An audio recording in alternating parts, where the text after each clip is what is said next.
वहीं इस दौरान पीएम मोदी ने एक बार फिर से परिवारवाद को लेकर तीखे तेवर अपनाए।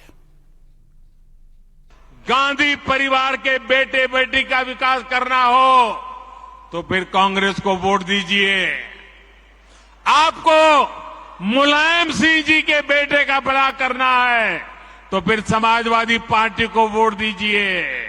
अगर आप लालू परिवार के बेटे बेटियों को उनका भला करना चाहते हो तो आरजेडी को वोट दीजिए। आपको शरद पवार जी की बेटी का भला करना हो तो आप एनसीपी को वोट दीजिए। आपको अब्दुल्ला परिवार के बेटे का भला करना हो तो आप नेशनल कॉन्फ्रेंस को वोट दीजिए। आपको करुणानिधि जी के बेटे बेटियों पोते पोतियों का भला करना हो तो डीएमके को वोट दीजिए।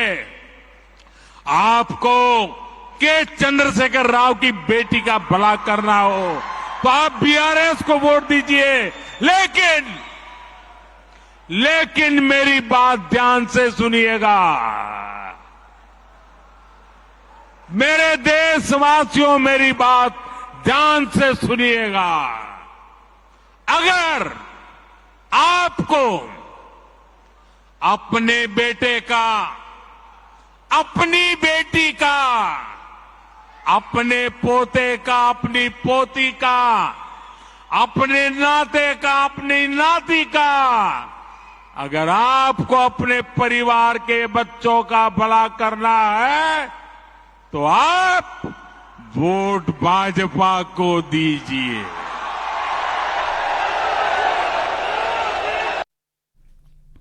वहीं पीएम मोदी ने विपक्ष पर तुष्टीकरण की राजनीति करने के आरोप लगाए और साथ ही जनता को ऐसी साजिश से आगाह भी किया।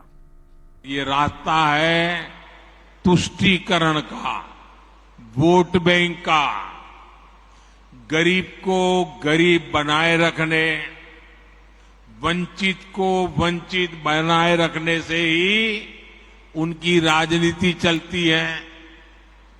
तुष्टीकरण का ये रास्ता कुछ दिनों तक तो फायदा दे सकता है, लेकिन ये देश के लिए महाविनाशक होता है।